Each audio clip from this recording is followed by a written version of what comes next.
Welcome to Discovery! Roll the intro, please.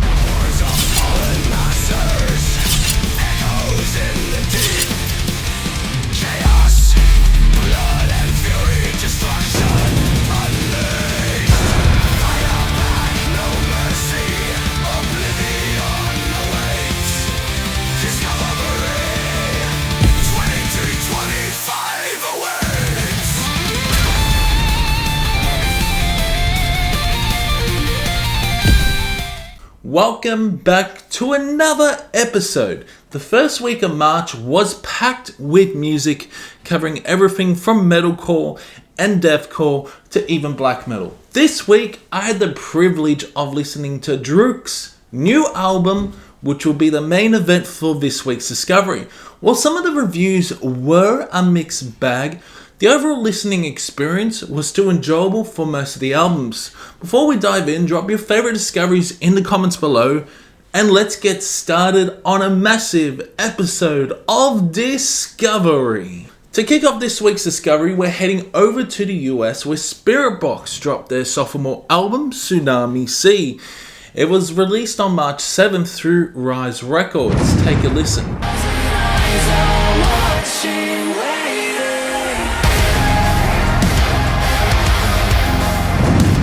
Spiritbox has been a force in the metalcore scene, gaining momentum with their EPs and early singles. However, when they dropped their debut album, well, I wasn't too impressed. Tsunami Sea is a slight improvement, which is their sophomore album, but it still falls short of expectations in my opinion. Let's get this over and done with. Courtney LaPlante's vocals are as fantastic as ever. She effortlessly transitions from angelic pop-like cleans to some of the most demonic growls imaginable, especially for a woman. Her ability to shift between vocal styles in an instant remains one of the band's biggest strengths. The album kicks off with Fata Morgana,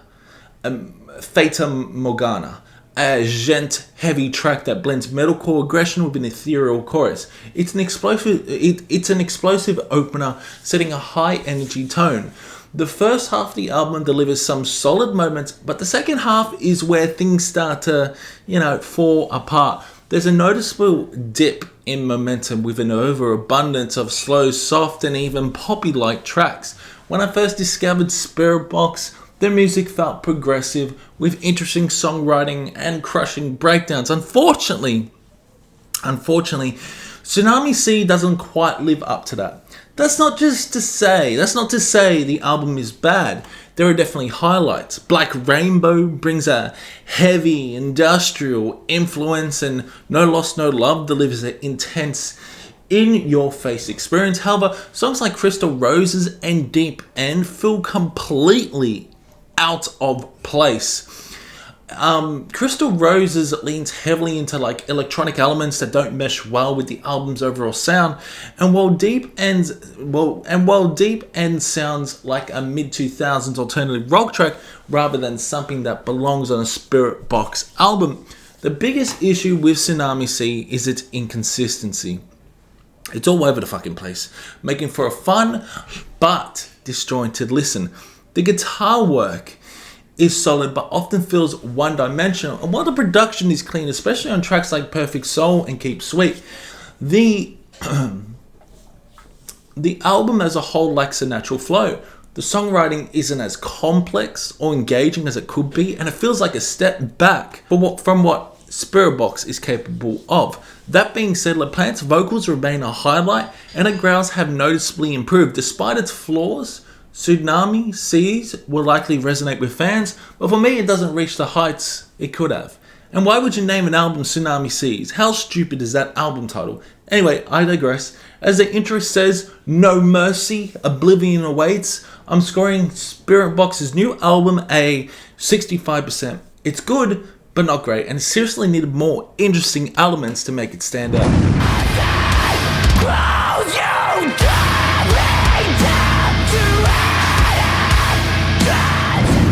Now we fly over to Finland, where we find Everlore and their new album Hope and Turmoil. It was released independently on March 1st. Take a listen.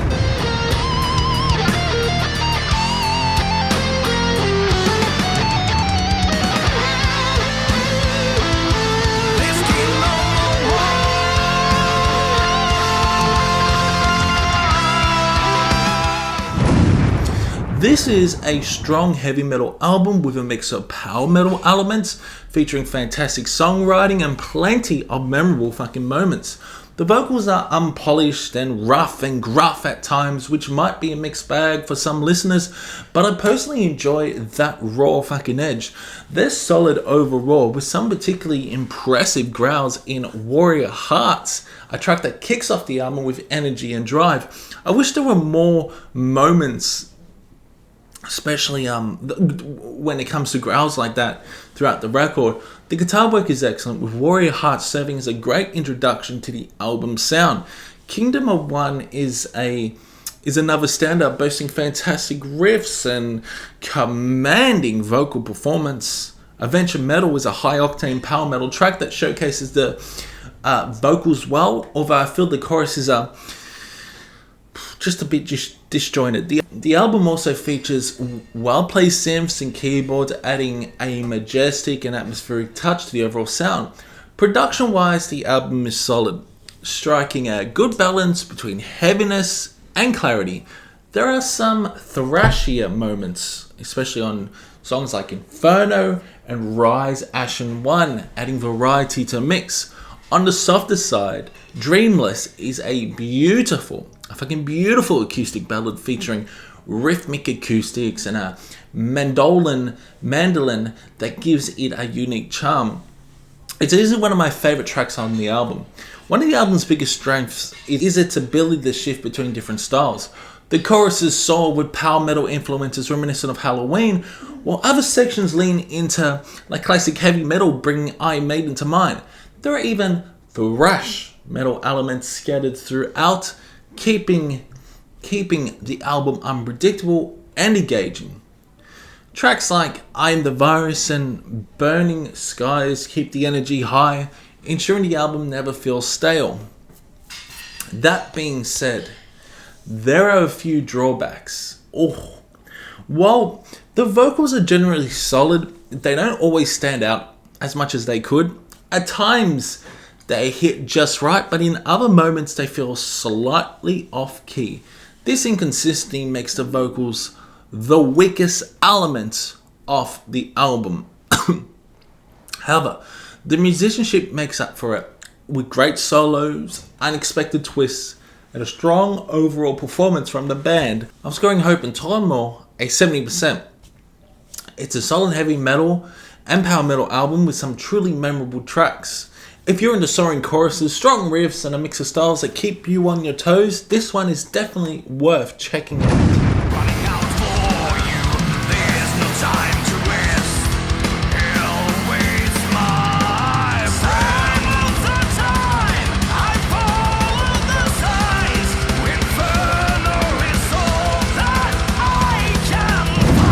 Now we head over to Spain. Yes, Spain dominated last year, especially in December, and this year they're ready to take on the world once more. We're talking about Avlak has released their sophomore album, Blasphemous, released independently on March 1st. Take a listen.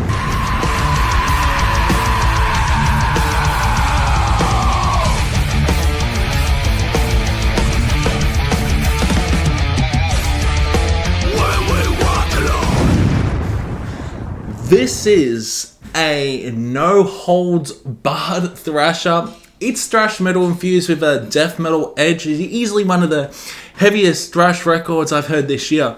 It carries clear influence from Creator, Testament, and even Sodom. From start to finish, I absolutely loved this record, and honestly, I can't stop listening to it. Holy shit. I'd classify it as a death thrash. While the thrash metal influences are dominant, the death metal elements are undeniable, particularly in the vocal delivery. Aston Wirtz delivers a outstanding vocal performance with the monstrous growls that add a menacing layer to the music. His hi-fi screams at the end of the final track, Blasphemia, were completely unexpected and really capped off the album in such a powerful way. The drumming is relentless, keeping the energy at an all-time high, while the guitar work is packed with melody. Some sections feel straight out of melodic death metal, while others lean fully into thrash. This blending of styles makes for such a truly engaging listen. From the moment you hear From the Abyss, you know you're in for something special. With its high-octane riffs and thunderous drumming, Eradicate is another absolute fucking banger, channeling more of that death metal intensity. The album only gets better as it progresses, with the fast and aggressive song Hellbreaker and the downright evil-sounding Terra Maximo. Soul Ablation is a perfect fusion of death metal and thrash, leading up to the brilliant album finale, Blasphemous, which even channels some black metal energy with its dark fucking melodies and sinister atmosphere. What really stands out about Blasphemous is how it gradually gets heavier as it progresses. Every song is hard-hitting and intense, yet they each bring something different to the table. The production is tight, the performances are killer, and the songwriting is consistently strong throughout. At this point, I'd say this is probably the best thrash metal record I've heard all year. Yeah, whoa. It's aggressive, dynamic, and just an absolute blast to listen to. I'm giving Avlak's Blasphemous a well-earned 80%. This album surprised me. It's a solid release from start to finish with ton to enjoy. Definitely check it out. It's available on Bandcamp and all streaming services. Check it out.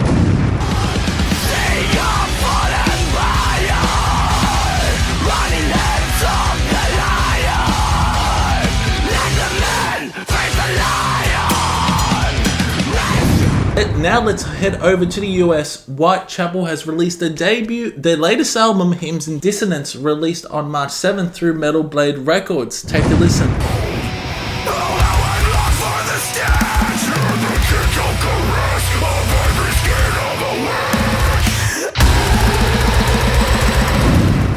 This is some seriously good deathcore. I've always enjoyed Whitechapel, and when they released The Valley, I played that album on repeat. Well, Hymns and Dissonance, they've delivered what is probably their heaviest record in years. This marks Whitechapel's 9th studio album. While I wasn't still a huge fan of Kin, I still appreciate their experimentation. This new record, however, takes a no bullshit nonsense approach. It's relentless, heavy, packed with crushing breakdowns and manic monstrous vocals from Phil Bozeman. Every song feels like a sledgehammer to the skull. The guitar tone may sound a bit sterile at times, but the drums hit hard, and Phil's vocals are absolutely the highlight of the record. From the very first track to A Visceral Wretch, you know exactly what you're getting into. Disgusting deathcore at its finest, filled with squeals, monstrous growls, and piercing fry screams. The guitars sound downright evil, and the breakdowns are absolutely brutal. You get some crazy solos as well throughout this. Prisoner 666 starts off as a slow burn, but hits like a freight train once it kicks in. The self-titled track is another crushingly heavy moment, boasting intricate guitar work and yet another commanding vocal performance from Phil. As the album reaches its climax, Nothing Is Coming For Any of Us stands out as a powerful and unpredictable closer. The vocals on this are unhinged. The musicianship is top-notch, and the thunderous breakdowns hit with devastating impact. What I really appreciate about this album is that Whitechapel lets the songs breathe. It's not just about relentless brutality for the sake of it. They build tension, they let moments develop, and the result is 10 incredibly well-crafted deathcore tracks. There are plenty of standout moments throughout the album. Hate Cult Ritual features fucking spiraling melodies, unpredictable songwriting, and in-your-face drumming that keeps you hooked. They got Ex Infernus is just a weird, atmospheric interlude, which I like. What Abysmal Gospel leans into that more atmospheric and layered approach without losing any of its intensity. For me, this is hands down the best deathcore record of the year so far. It's an album that rewards repeated listens. You keep discovering new layers of detail with every spin. I'm scoring Hymns and Dissonance by Whitechapel an 80%, which is incredibly high for a deathcore album. but Whitechapel absolutely deserves this. They've added so many technical flavors on this, from intricate guitar work to brutal drumming, that at times it feels closer to brutal death metal than traditional deathcore. It's also worth mentioning that Metal Archives has finally acknowledged Whitechapel, which is a win for fans who've long argued that the band is metal as anything, and they certainly are metal. And this album proves it. This is a fantastic release, and if you're into heavy crushing deathcore with substance, you need to check this out. So go check it out. Now we head over to Italy, where we find GorganerA and the third studio album Maledictus, released independently on March 1st. Take a listen.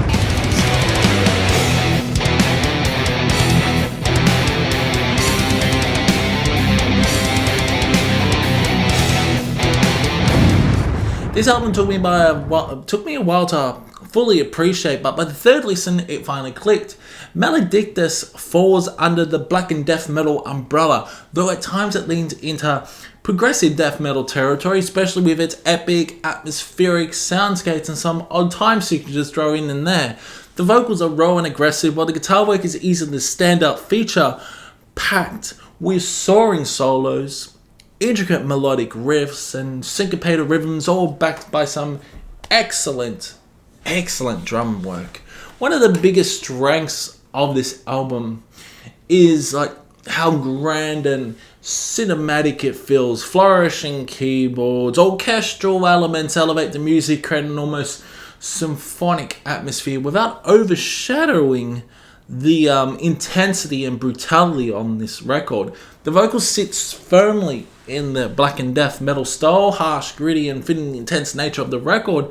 There's some truly memorable moments across the album, like you got songs like Ritorno Orta Norte, features an infectious, evil-sounding backing guitar melody that would get stuck in your head. Then you got songs like TB Fear, boasts a mouth-watering guitar solo that instantly grabs your attention, while Solidium Solorium serves as a brilliant closer, throwing in progressive and engaging elements that help the album end on such a high note. While I really enjoyed the album, I do think the production could have been a bit better. It's still good, but a more polished mix, I can't believe I'm saying that, but a more polished mix could have enhanced the depth of some of the orchestral sections and made the instrumentation even more powerful. That being said, the album remains consistently fucking engaging. It really does, from start to finish. I'm scoring Maledictus a 75%. It's a solid black and death metal album with plenty of epic and atmospheric moments. While it may not be one of the absolute best albums I've heard this year, it's still a very enjoyable listen, and fans of the genre should definitely check it out. So go check it out.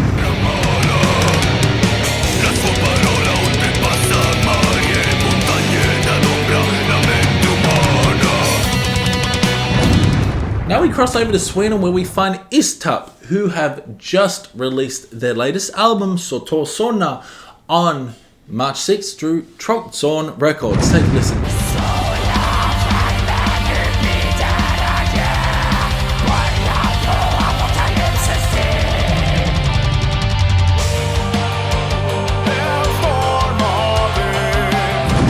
This is a really strong black metal record, and what sets it apart is how different it feels compared to traditional Swedish black metal.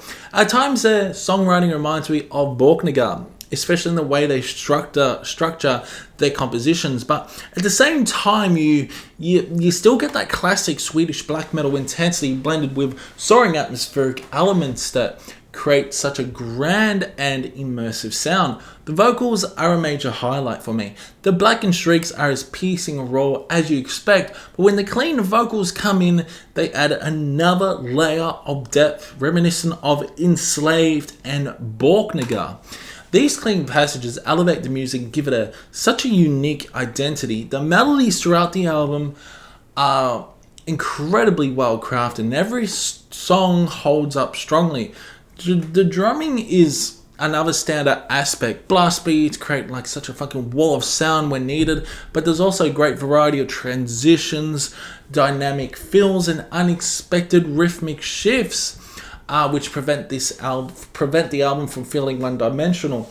There are plenty of standout moments here. Ragnarok is easily one of my favorite tracks. It's intense, melodic, and grand, featuring fantastic riffs, dynamic black metal vocals, soaring cleans, and even orchestral elements that make it feel epic in scope. It's epic, majestic, a few folkier elements as well throughout most of this album. But yeah, you got songs like Storm of is another excellent track, delivering hard-hitting energy with slower paced sections that allow the melodies to breathe and shine. The opening track immediately grabs you by the throat, setting the tone with an explosive introduction. On the heavy side, you got Frostdraken, showcases the band's raw power, seamlessly blending aggressive black metal with infectious melodic passages. However, the one track I didn't really connect with was Corbland.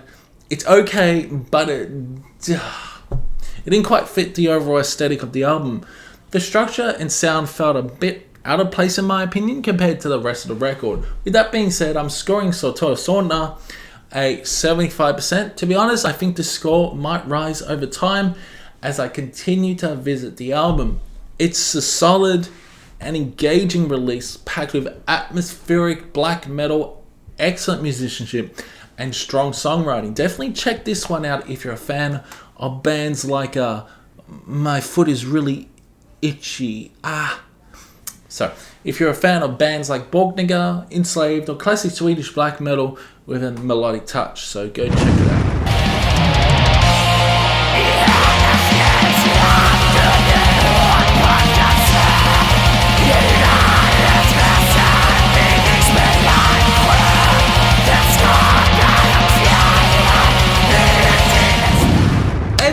For the main event of this week's discovery, one that is truly special. One of my all-time favorite bands, Drudkh, is set to release their highly anticipated new album Shadow Play on March 21st through Season of Mist. Take a listen.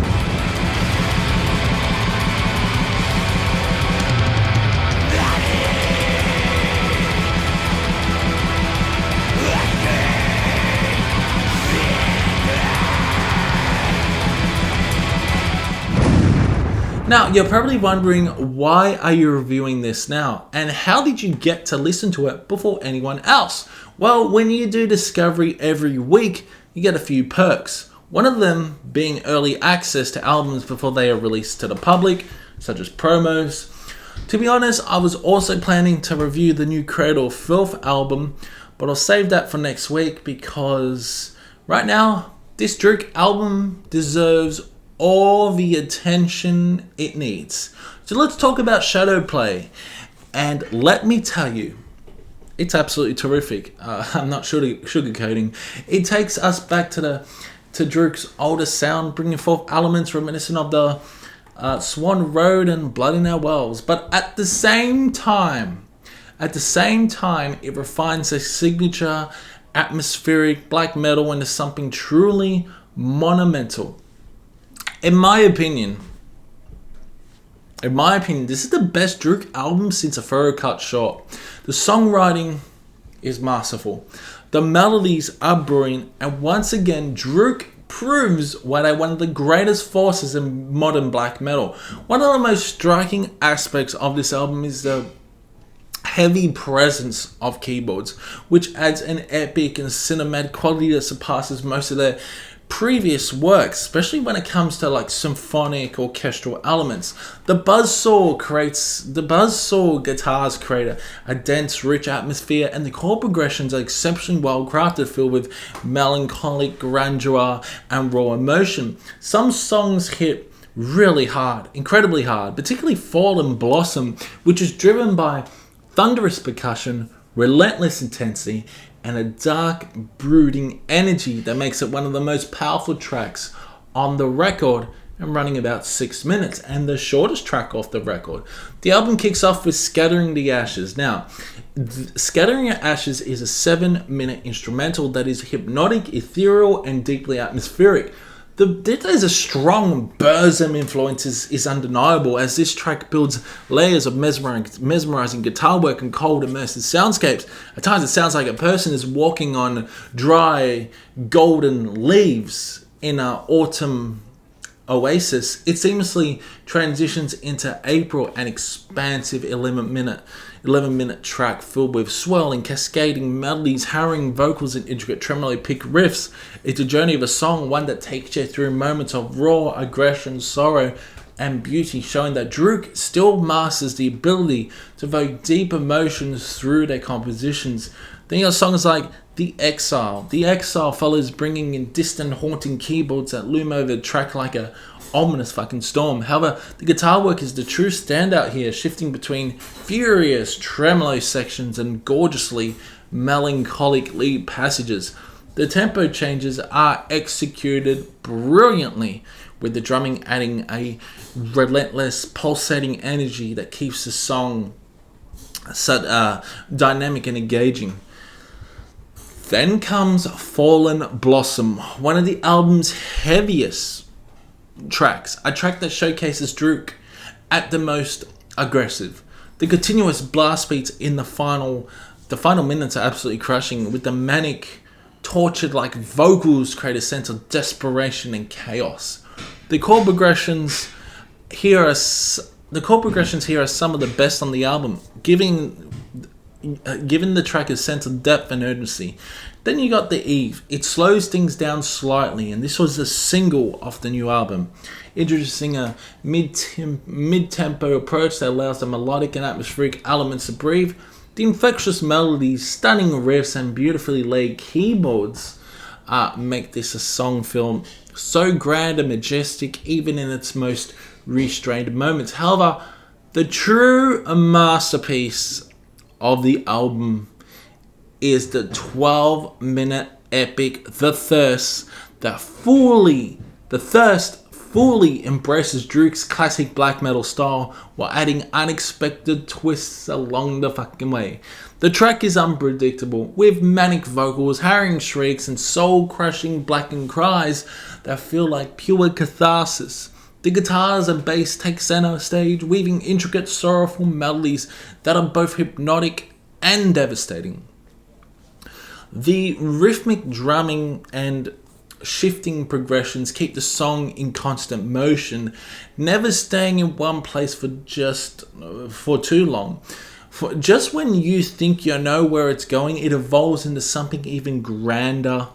This symphonic ending makes it feel monumental, closing the album on a note of pure, haunting beauty. Overall, Shadowplay is... it's absolutely an outstanding album.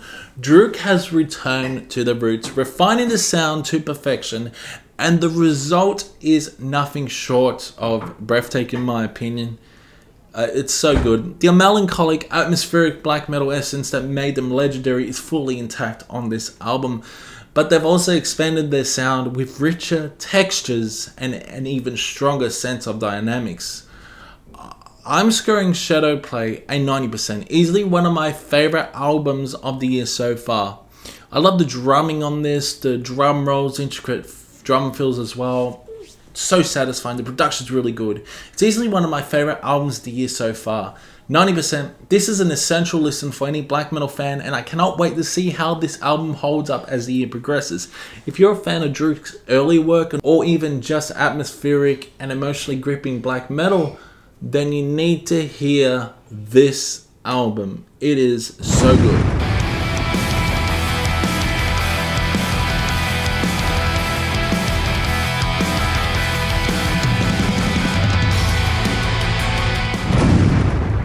So guys, that's it for Discovery this week. I hope you guys enjoy it.